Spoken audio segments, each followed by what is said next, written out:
Hi everyone. Welcome to another series of Voice of Tower Hamlets. We have a special guest, Professor Cllr Alexander, who's not from Tower Hamlets, but has written a lot about Tower Hamlets in terms of her academic writing, especially one area which many of us would know, which is Bricklane, which is kind of iconic in sense of the struggles in the East End historically. So if for our viewers, a Bricklane is kind of like the Ellis Island of the United Kingdom. What I mean by that is it's the first point of call in terms of migrant communities coming to the UK, and when they come, they face discrimination, etc., and they create alliances and overcome those discrimination, and we're the beneficiaries of that struggle. So 300 years ago, you had Huguenots, which were French Protestants. They were persecuted and they came here. They set up factories in the textile trade. And they faced a lot of discrimination. So they got involved in politics, changed the laws in terms of religious tolerance, etc. You had Irish Catholics coming to, mainly in the docks, etc., coming to the East End. And so about 200 years ago, it was illegal to have a Catholic church, I think, in England. They had penal laws that prevented Irish Catholics from even becoming lawyers or certain professions. Once those laws were basic, there was a struggle to remove those laws. Those laws were removed, but the struggle continued. Then you had the Jewish community come in, and again they face issues at the end of the late 19th century, early 20th century, the battle against fascism. We've got Cable Street, etc., but also other battles. There's a famous book, Keep the Red Flag Flying, by autobiography by the last communist MP of East London, Mile End, Phil Paratin, and he talks about it. He's from the Jewish community, and he talks about the struggle against fascism, but also his struggle in trying to get rights for everyone in the community. And after the war, you've had the Bangladeshi community that came in large numbers, and again, mainly worked in the textiles trade, and all coalescing around Bricklane. Again, there was a struggle against the National Front in the late 70s, early up until the 90s, I think. They were used to sell their newspapers at the top end of Bricklane, and people used to organize to stop them from having that space.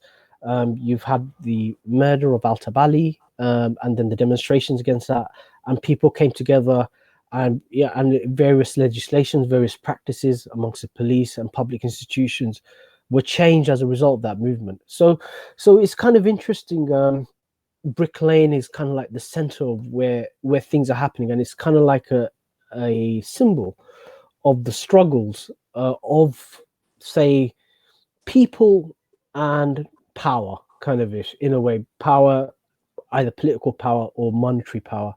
And out of that struggle, loads of interesting things happen. So over to you, Cllr. What made you write? Do you want to tell us about your background in terms of your background and academic background, and why Bricklane, why Tower Hamlets?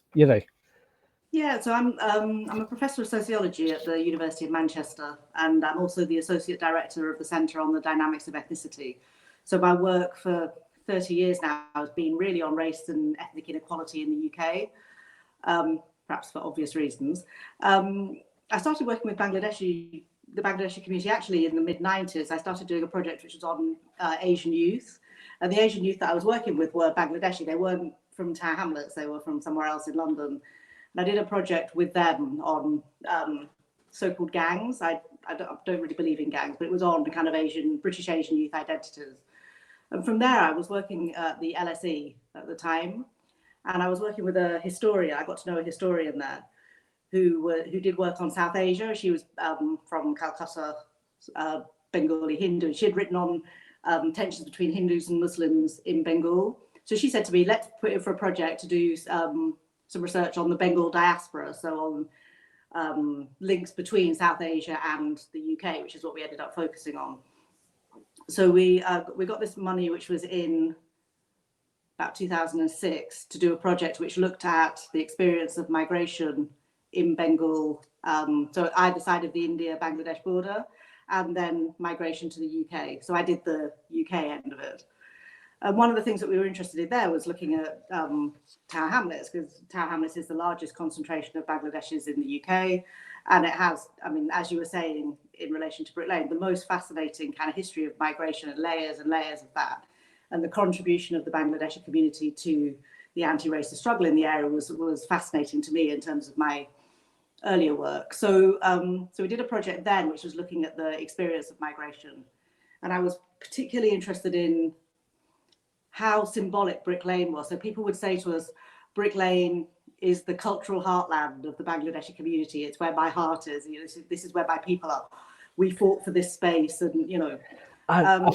There's a famous saying that there's three Bengals. There's West Bengal, East Bengal, which is modern day Bangladesh, and there's Bricklane. So that doesn't surprise me. So yeah, so we did I did a number of interviews with cultural activists and councillors and people that had been part of that struggle for Bricklane through the 70s and 80s. And we spoke to some restaurant owners there. And I met a researcher called Sean Carey, who'd been working on Bricklane for, 20, 25 years and knew all the restaurant owners. And he was telling me all these, he took me for a walk up and down Bricklane, introduced me to some of the restaurant owners. And was just telling me great stories about how the craze would come and hang out in Mr. Patel's restaurants and, gambling dens in the basements, that kind of thing. And I just thought it was such a great story that it would be great to just capture that story and that struggle for that space. So we spent a long time trying to get money to do that work. And so we didn't actually get the money until 2017. We started in 2018. So then we focused particularly on the restaurant trade. And in that time, so I'd done some interviews in 2008. 10 years later, the restaurant trade was, it had just been more than decimated. It declined by 62%. So I suddenly found, rather than celebrating the history of Bricklane, we seem to be capturing the end of Bengali Bricklane. So that's the project that we've been doing, really. So I just want to explain to the viewers the importance of the restaurant trade in terms of the mainly Bangladeshi community. So if you look at all socioeconomic indicators, Bangladeshis seem to be at the bottom of as a minority group. So 30% are in overcrowded housing as an indicator. Largest concentration of intergenerational overcrowding is within the Bangladeshi community, and that's why we had such high COVID infection and death rates. That's what a lot of the indications think. So again, twice as likely to die from COVID than any other minority group. In terms of graduate employment, I think get the lowest pay, one of the studies. So the restaurant trade is important in the sense that it was a means of people coming out of poverty. So from my experience, so I grew up not in Tower Hamlets. I came here when I was a student and then never left. But where I grew up in a town called Bedford, we had factories, and then in the 80s, one after another, all the factories closed down. And what happened was the restaurant trade was a means of the Bangladeshi community, who used to be the factory workers, to basically go into another trade or another industry and basically economically improve themselves.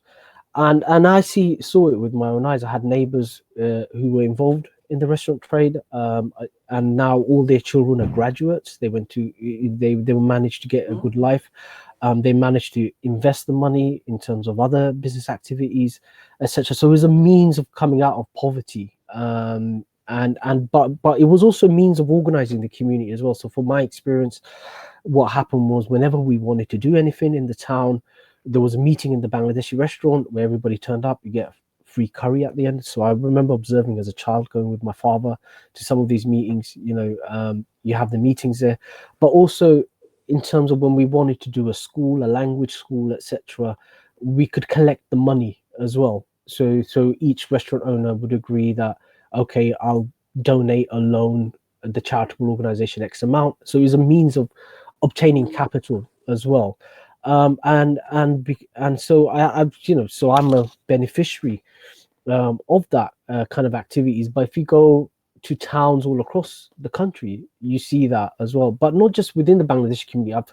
The restaurant owners also sponsored the local football team, for example, the village football team or the village cricket team, etc., etc. So it was a means of organizing not just the Bangladeshi community but the wider community as well, as was a means of social cohesion as well. And that was sort of like the port, sort of like the main form of interaction for a lot of communities that never interacted with the Bangladeshi community was through the restaurant trade, and a lot of friendships and relationships developed, including political ones. So we used to have a Tory MP, a knight of the Shire, but he loved a good curry, and he used to always go down there, and people could sort out their problems as well while he's having his curry. So, so it's kind of like, just want to emphasize how important it was as an industry for members of the Bangladeshi community who had barriers to go into other skills of trade as a means of improving themselves.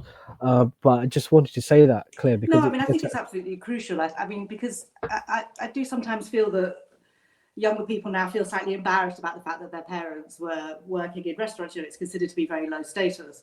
But I mean, it was absolutely a triumph of kind of Bengali adaptation and resilience to really difficult circumstances, like the deindustrialization that happens through the kind of 1970s into the 1980s.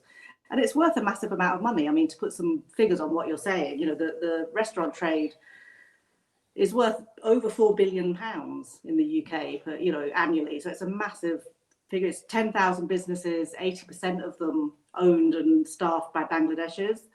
60% of Bangladeshi men work in food-related industries. 25% are, you know, still chefs or kind of, you know, managers of restaurants and stuff like that. So it's a massive economic sector, and also symbolically. I mean, the idea that curry, you know, whether we're talking chicken tikka masala or now chicken jalfrezi or whatever, is absolutely the kind of iconic British dish. So I think, you know, most British people don't realize that, you know, what they think of as Indian food is actually kind of owned and run by Bangladeshi Muslims. So, I mean, it's completely shaped the way in which we think about British culture and identity in really important ways. Yeah. So this was sort of like the journey in, and there wasn't much written about it. You struggled to get funding, so even people were questioning why you, as an academic, wanted to record that history. So 2016, you did a talk. I think that's before you started your research at the Bricklane Circle, where you talked about the interviews that you did and the experiences. And one of the things I found fascinating was that there was more questions. There were loads of questions. We didn't have enough answers, and the conclusion was that we needed to do more. And then you embarked on your research. And it's kind of interesting that the talk in 2016 had the same title, I think, as the report. Yeah, so it's where the project grew out so it's kind of, it's like the preamble to the report, and then you go and do the research. Did you ever think that when you did the research that one of the conclusions would be the sort of like the death of Bricklane as we know it? When you started this kind of issue? No, I mean, I think so. The project that we did in the mid 2000s, where I did those interviews, 2008. One of the areas we were interested in restaurants and restaurant workers, actually, rather than necessarily as businesses, because we were interested in mobility, and it's one of the ways in which Bangladeshi young men move around the country, and you know. So it's a highly mobile community, which is something people don't always realize about Bangladeshis, I think. So we had some kind of suggestions about what it was like to work in the restaurant trade, but it was a little bit patchy. And then people were asking me these questions at the Bricklane Circle. I was like, well, yes, it's an interesting question. We would have to look that up. But I wanted to do something which was much more deep around the restaurant trade in Bricklane, because of its symbolism. But also at that point, it was very successful, but people, when I interviewed them, even in 2008, some of them were saying, we don't think this is sustainable. There's 46 restaurants on this street. We're all offering the same thing. We're not sure. My children don't want to go into the restaurant trade. I don't know, you know. So I was interested then in what they were doing instead, you know, diversifying into maybe construction or other kinds of leisure activities. So I wanted to kind of follow up on some of those kind of adaptations, but I had no conception that it was going to kind of collapse in the way that it has in the last 10, 15 years. That was a real shock. What I find particularly interesting is one of the conclusions from your research is there seems to be a deliberate policy of sort of like moving these.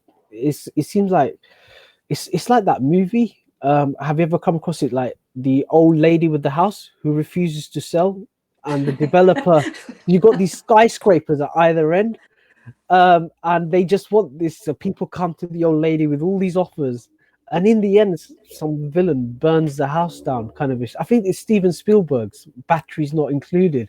There was this whole tenement of people that refuses to move, and then like a Steven Spielberg film, the robots or the little aliens came and rebuilt the house. But that doesn't seem to happen here. There's no Steven Spielberg ending, in the sense that what seems to be, and this is what the conclusion is, that there's this grand plan where none of these businesses or this history is included. And when you say, like when people say Bricklane, Shoreditch, and then all these things, etc. It's not emphasis. This history, this kind of cultural diversity is not even in the council's own publication. There's a tweet where the council tried to make it a Covent Garden, and you seem to indicate that, I think, over a 15-year period, you use the word gentrification, I think. Yeah, I mean, it clearly is that. I mean, the thing with the restaurant trade, the Banglatown end, the southern end of Bricklane, it's a product of an earlier phase of regeneration that goes on through the kind of 1990s, so late 1980s, early 1990s, which developed it into a restaurant zone, deliberately, and wanted that kind of concentration and wanted to kind of market it in a very kind of ethnically specific way. And I think since then, the council, or consumer taste, whatever it is, but they clearly think that that's no longer viable. So what we've got is a new layer of regeneration or gentrification, which is now private funding mainly, not kind of government funding, which is looking to create it in a very different kind of way. So when we did the research in 2008, the northern end of Bricklane, there wasn't really anything on it, right? Up from the Truman Brewery up, it was just kind of horrible, dingy, the odd kind of leather place, but nothing much else, and the bagel shops, which are great. Whereas now it's kind of packed with all kinds of trendy places to, buy really expensive cereal or whatever. And that's been a deliberate policy to mix the economy. So I think there is a real strong, we've got a quote in the report, I think, from one of the kind of local council regeneration people, which says, we want it to be a more mixed economy. We don't, they don't want it to be just that kind of, so Banglatown, I think they feel is maybe it's an older version of what regeneration means. But what they're doing is losing the importance of that sector and that history to the local community. So it's devastating that community to basically recreate a street which looks like every other high street in London, which is a real tragedy, I think. And it just seems, I think there's a lack of imagination, kind of. That's what I see. What I've seen is just copy and paste. This works, say in Hackney, let's copy it here. There doesn't seem to be an approach to basically build on it. The whole concept of regeneration is let's wipe it and copy from somewhere else. And you talk about that they've been deliberately, like the local Bangladeshi community, and by extension, the local working class communities have been deliberately shut out of these discussions about the future of Bricklane, etc. Do you have any concrete examples of that kind of issue? No, I mean, I think so. The restaurant trade relies on kind of three markets, I guess. One of which is the nighttime economy, the other is tourism, and the other one is the kind of city, local city offices, so people that would come over in their lunchtime. All of those things have changed, I think, and because they brought in things like Pret, people are able to pop out for lunch, grab a sandwich and go back. So that's really been, and the closure of the Vibe Bar, a lot of the restaurant owners talked about that as being really crucial in undermining the kind of clientele that would come through Bricklane. The development of Shoreditch High Street overground station, has massively, the people I worked with some architects, the LSE cities. And they kind of map the way in which footfall changes. So you open it at the northern end, so people are no longer walking up Bricklane past the restaurants. They're just kind of coming into the northern end and heading up to Shoreditch, which has massively kind of changed the way in which people move or use or would. So that's been a real kind of shift. I don't think it's necessarily that they deliberately tried to destroy the Bangladeshi restaurant. I just think they've just kind of forgotten about them. There's like a regeneration black hole where there's investment going in all around that bottom end of Bricklane, but just not on the southern end of Bricklane at all. Well, we've had the black hole of Calcutta. Now we've got the It's black what it looks hole of like. Brick Lane You know, kind of issue. You look at the financing, that's what it looks like. It's really what it looks like. So I think one of the things that I found, which is fascinating, is because the discussion at Brick Lane is kind of like mirrors discussions in other places in East London about the built environment, what I call the built environment, and how we manage and design and shape it. Who has a say over it? You know, the people who live there or people who don't live there, kind of ish, who've got deep pockets, kind of. That's the kind of picture. And one of the things that I found was that it's a no-brainer for me that if you have in a small geographic area, say I'm running a consultation and I want to know what the views are in a certain area, and I've got the super rich and the super poor in that area, and I have a passive approach to consultation or to planning, etc. It's a no-brainer what the outcome is going to be. It's going to be and I'm using extreme example. The super rich will basically, they've got the time, they've got the energy, they've got the expertise. They will make sure that the outcomes will reflect their needs. Whereas if you're on universal credit, relying on a food bank, the last thing that's in your mind is how you're going to manage how your street should be designed or how local businesses. It's not something that is, you do have a view, but you just don't have the time or the energy because you've got much more pressing concerns. Or if you're working long hours on precarious employment, after a 12-hour shift, you don't have time to go through a planning application and write in an objection. And it seems like these biases, these structural biases, haven't been taken into account. So every time we go into a consultation, every time a community plan, quote unquote, is developed, it seems that those who shout the loudest get heard, whereas the silent majority are just left there to suffer the consequences. Is that something that chimes with your finding about? And so it's not a deliberate policy; it's a structural bias in terms of our society, I and think it might that's be more coming through in complicated terms than of. that because you've got to change. So the Bangladeshi community in Tower Hamlets is moving out, partly because some of them will have brought their local authority Right to flats when buy. that was possible and moved out to kind of houses Barking. and gardens further east. I mean, that was one of the things that came out of our earlier project that was quite clear.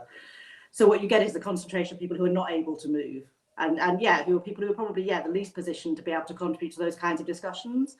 But I think, the restaurant owners particularly are very politically active. They're very astute. They're very well connected. So I wonder slightly why they haven't been more engaged in reshaping what this is. And the people that we spoke to were really interesting, partly because I think sometimes they felt like, they were getting on a bit and their children didn't want to take it over, so maybe they didn't feel, so they felt a kind of sadness about it. But they also, it would be wrong to see it as a kind of opposition to new kinds of businesses. So all the people we spoke to said they're really pleased that the new businesses are coming in.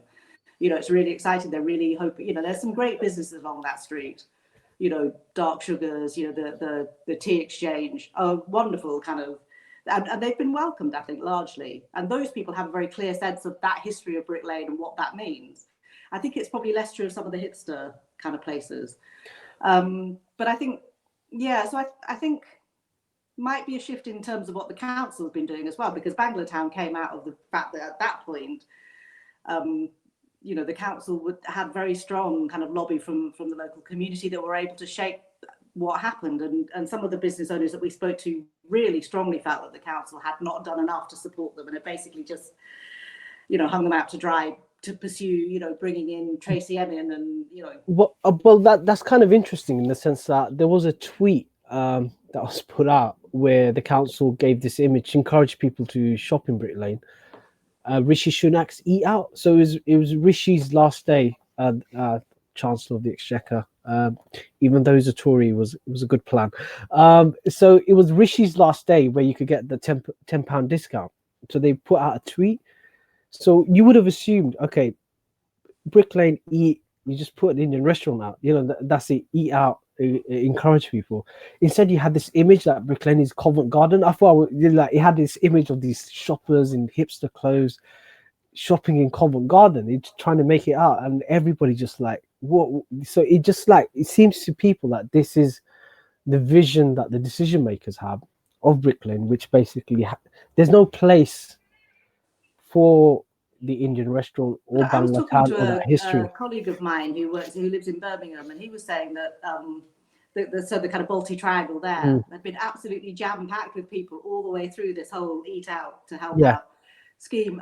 By local, mainly Pakistan. I mean, they're mainly Pakistani restaurants, but the local community were there. I mean, like young people were there in their hundreds to kind of take advantage of the bargain. So I'm not quite sure why that didn't happen in I'm going to be guilty. I supported my local ones in New Road, and I went Green Street as well for my sins, kind of ish, and it was packed out. Like New Road and Green Street was packed out. So I don't know why the council did it. And that's something we need to look at. I think about. that might be something specific about the kind of market that Banglatown was oriented to, which was always external. It was never really. So it shifted from those kind of cafes that you were talking about, where people got together and, plan political action or discuss community issues. They shifted from that to a much more kind of outward looking tourist focused kind of market. And so maybe some of that energy was lost. So it's kind of interesting that your report came out it came out, I think, a few months ago. I think it's not even 2 months. July. Yeah, and the report came out, so I went. The BBC did a piece on Bricklane. So I was opposing the Truman's brewery. They did a piece on me, and I said, look, etc. Thing, and then it's all like it made some conclusions, and then what's happened is in the last few days, the arguments and the issues in your report have come to the fore. So I just want to explain what happened was the council people. This is what people tell me. Look, I don't live in Bricklane, guys. I just shop there. That's it. That's my relationship with Bricklane, and I care about the heritage, and I oppose certain planning applications as a person. That's it. I don't move there. So I just went there shopping, and then people came up to me saying they're closing down the streets. We don't know nothing about it. And I'm like, what? Like, what are you on about? And then they showed me this map where they just go and go, we weren't asked about it. And I'm like, like you need to organize, etc. And there were the narratives. There was an old uncle who said like he's been battling for 20 years. They were trying to push him out, and he told me about certain incidents in the middle of the night. Some guy came with a magazine and airbrushed the Bangladeshi community out and goes, this is their plan. They want to airbrush us out. So I'm telling you, it is really thing. And I'm like, I just listened, and I said, look, why don't you join with organizers in other parts of Tower Hamlets? And I gave examples of organizers, and I just left it there. And then all of a sudden, I've heard there's demonstrations in Bricklane now where like people are saying that the pedestrianization of the road actually hits the small independent businesses. So what you got in Bricklane is not just restaurants, but you got grocery shops, you've got little knick-knack shops there as well. There's still shops selling garments as well, which is interesting, and they're kind of like reliant on so I'll just give it. So my experience with Bricklane is that you got like the cash and carries, Banglatown cash and carry, got Taj stores. So what I found was families that moved out of Tower Hamlets on a Sunday, they'll drive in to do their shopping because you can't get like the fish, the Elisha fish, etc. In South Woodford, for example, you have to drive down, or in Loughton, you have to drive down and get it. And so it was like a destination place. And by restricting the car, you're actually killing that what it's remaining. You're killing it, and no one was consulted about it, and the council did this whole video. Yeah, everybody supports it, but and now I've heard there's demonstrations, opposing it, and etc. So it's like a classic but I mean, story. When we were doing interviews in 2008, some of the restaurant owners were saying that pedestrianisation would be a really good idea, right? But I think you can't just close off the street. You have to be able to make sure that there's kind of parking, other places where people can park, and you can't just I mean, I'm not quite sure where they thought people were going to eat. I mean, what, you know. But I think what it is totemic as well. Like I come from sort of like a political tradition or political belief that you need public investment. So to generate economic activity, so businesses. So I used to be involved in commercial properties. Business people think short term. So if I'm a businessman, what I'll do, I'll try to shift my costs onto someone else and keep all the profits myself. And I will always think short term. So in terms of generating investment in the long run to benefit all businesses, you need the government to step in, and that's why we have public transport, infrastructure, roads. The council spends money on improving roads, etc., etc. Because if you leave it to businesses, they won't do it, you know. But it's in the interest of business for government to do that. What I found fascinating was there seems to be a lack of concentrated public investment in this area, and what it is although I live on the west of the borough, I'm a councillor in the east of the borough. So I used to live 20 years in the east of the borough, and you know, there's constant investment in terms of the built environment, etc. There's constant investment. You know, we're always getting houses built where I am. So on average, in the ward that I am, I've got 150 social housing units every year being built, and that's just so by resident social landlords, not the Section 106 or anything like that coming on stream. So 150 houses coming in, the kind of economic regeneration that's happening. And you come there, and I'm like, why? You see that Bricklane with that bang, and it's like someone said to me, like, why is that so tatty? Kind of ish, you know, like, and it's kind of symbolic in the sense of the lack of public investment. Is that what you found? Is it like, was it? I mean, yeah. So I think, I mean, there's been a huge amount of private investment, and actually, if you look at, we did a website for the project, which is also called Beyond Banglatown, and that's got quite a lot of the kind of, so it's got some really interesting visuals, which my colleagues from the LSE did, which show kind of change over time, and it also maps out where the investment has been. And there's huge pots of investment all the way around the bottom end of Bricklane, just not on that bit of Bricklane itself. But it's worth going to look at those kind of things to get a sense of what the figures are, because it's huge. The amount of investment, it's nearly all private. It has to be said. I think the idea of public-private investment pretty much has died. But yeah, and it's a problem. It's absolutely a problem. So have you? You're gonna. My understanding, you're gonna carry on with the research. You've still got questions that needs to be answered. Have you thought about solutions? Because that's the thing. Like, everybody knows there's a problem. According to some people, it's a conspiracy theory. But I believe it's much more of a structural issue, and I think there needs to be a concerted council effort or government effort to drive investment in. I personally believe that Bricklane is important historically, not just for the Bangladeshi community, but the history of the UK, in the sense that you have 300 years of migration.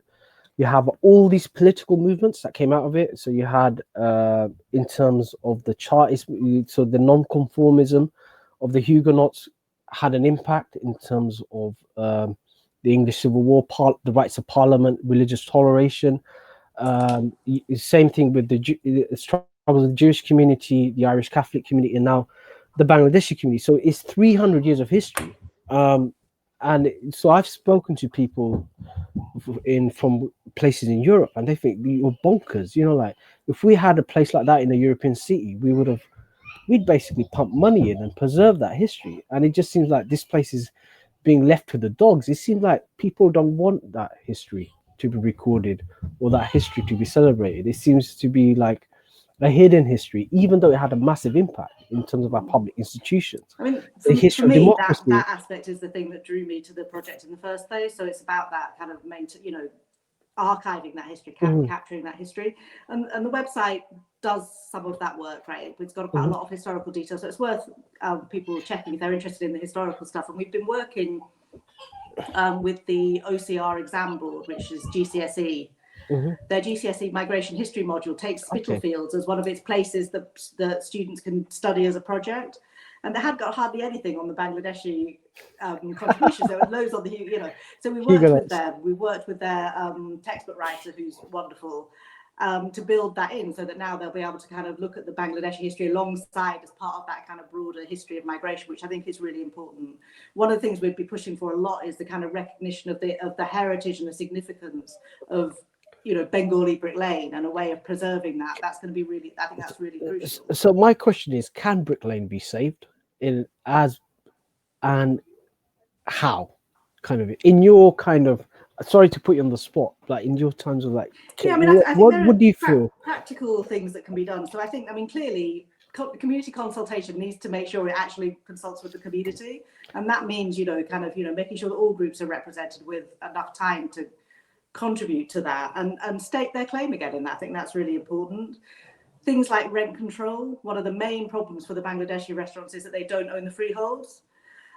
So comparatively few of the restaurant owners actually own the freeholds to their place of business, and the rents have just spiraled massively out of control. One of the things I found was land ownership is concentrated in that area in a few hands.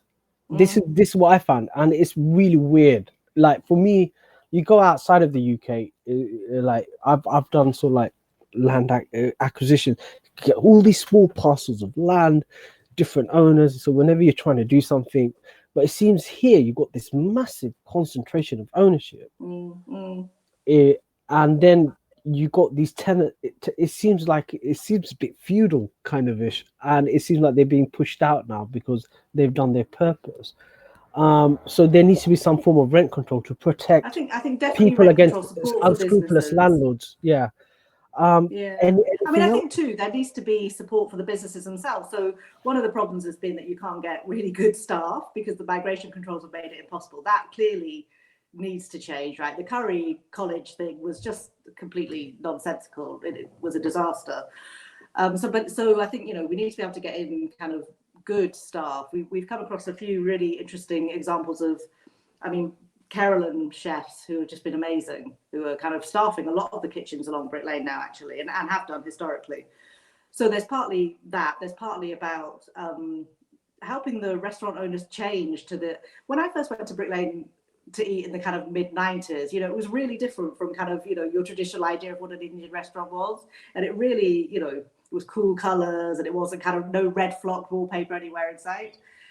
But it hasn't really changed since then. So I think, again, they need to have to kind of adapt, bring it up to date, make sure they can do online stuff, that they're on top of, you know, kind of Deliveroo and all this other kind of, you know, those other things that need to be brought through. So I think there's some support that's needed to support those businesses. But I think the most important thing is to recognize that those businesses are so important symbolically, economically, to the local community, nationally.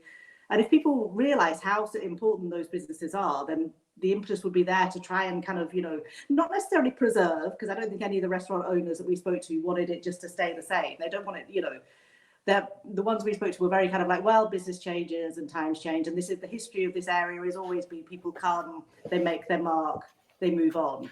But they want to be able to leave some kind of remnant of that history and how important Bangladeshis were to the history of East London. But I think in terms of economic activity, those businesses are important. So one of the things we have been looking at as sort of like Labour stroke socialist politicians is something called the Preston model, which was brought from Cleveland. So Cleveland was a city in decline in America, and they had this idea of it's not just the issue of money being spent, but how that money is spent. So if that money is spent in a certain way, it's sort of like it circulates within the local economy, and it has sort of like a what's it called? I forgot the economic term. It's sort of like a multiplier effect, kind of ish. That £1 is equivalent of £80, kind of ish, because of the way it's spent. So I think these businesses are important in the sense that these businesses actually attract income from outside the community.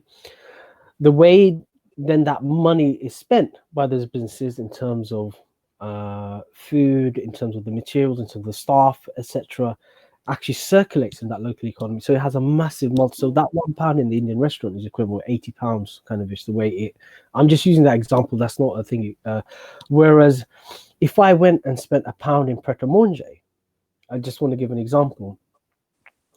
No, let's use Starbucks. That's even better. If I went and spent £1 in Starbucks, They don't pay any taxes, and the profits going straight to Seattle, kind of ish, abroad. The money's sucked out, so they actually suck out money from the community. So Starbucks will have their own suppliers that are like massive suppliers, etc. So that £1 spent in Starbucks doesn't get spent in Tower Hamlets; it goes outside, and we don't get any tax revenue as well. Whereas if that pound is spent in basically in an Indian restaurant, getting VAT, but also all these small businesses pay the corporation tax.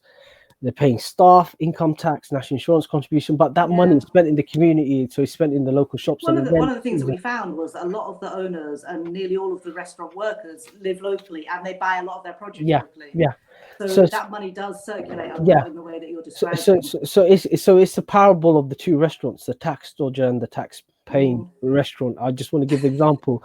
And so the Indian restaurant, that's why it's important for us to basically preserve that. And that's the same with local independent coffee shops. I always go to my local independent rather than I avoid the big chains as much as I can, kind of ish, because that money is circulating. And you see that they employ students who live locally. Like the one that I go to is Comrades International, best coffee in Milan. And they employ students from Queen Mary who live locally, and they spend the money, etc., etc. Whereas those chain guys, they just take all the money out and they don't pay their taxes. So it's really important in terms of what. And this is for my colleagues in Tower Hamlets Council and the elected members, is we need to think about strategically, especially when we're having pressures on the amount of money we could spend. We need to think about how that money is spent and how we engineer our local economy so that the way that money is spent has a multiplier effect rather than sucking money out. And so we will have to make a choice in terms of there's good forms of there's good forms of good forms of capitalism, which basically and what I mean by capitalism is price as a means of distributing goods and services, in terms of generating wealth, capturing that wealth and circulating in the local economy. And there's what I call extractive capitalism, where they sort of like your Tesco Express come in, people on basically 0-hour contracts.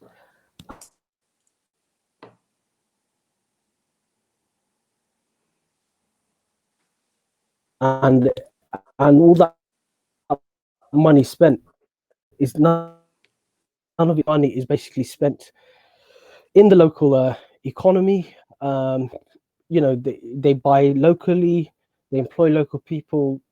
These are permanent jobs. The local butcher, I've seen him for 10 years, same guy chopping that's if you're a meat eater, chopping those lamb chops, kind of ish. But so it just shows you, like, we have to make a decision as to, in terms of our policy, that businesses are not equal. There's extractive businesses and there's businesses that contribute, and we need to shape public policy in supporting businesses that contribute. And we have to recognize that the local Indian restaurants actually contribute towards the local economy in terms of the multiplier effect. And they're important institutions, and that's the same with independent coffee shops or independent bookshops, etc., etc. So we need to have a policy in terms of how we generate community wealth. And believe me, Canary Wharf isn't the answer, because there's enough local security guards and cleaners, but I ain't seen any managers who live locally. They all seem to be flying from Cornwall every morning at London City Airport. So we need to have a different way of looking at things. Is there anything you want to say to our viewers in terms of, if they're further interested in the discussion that we've had, where can they look, and in terms of resources to inform debate, etc.?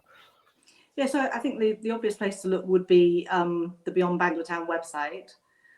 So that's just www.beyondbanglatown.org.uk, and that's got a report on it. It's got really good visuals in terms of how the area's changed. It's got quite a lot of the history. There's a film, little film made by the project team. So there's a whole bunch of stuff that can be looked at there. If people are interested in the Bangladeshi community more broadly, not the restaurant trade, then I would look at Bangla Stories, which we did out of the first project.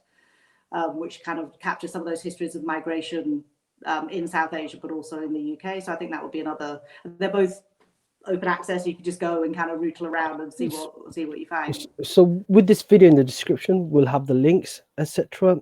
If anybody has any questions, are you happy for them to email you, Cllr? Yeah, I'm easily found on the web at Manchester. Yeah. So I'll have that. Yeah.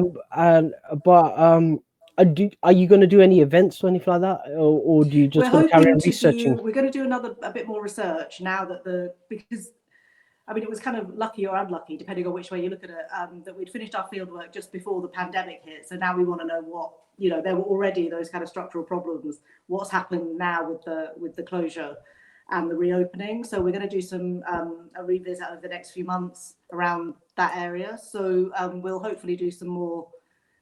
We want to do some local events. The moment we can actually, get back into, the street and things like that, we're hoping to do some local events. Cool.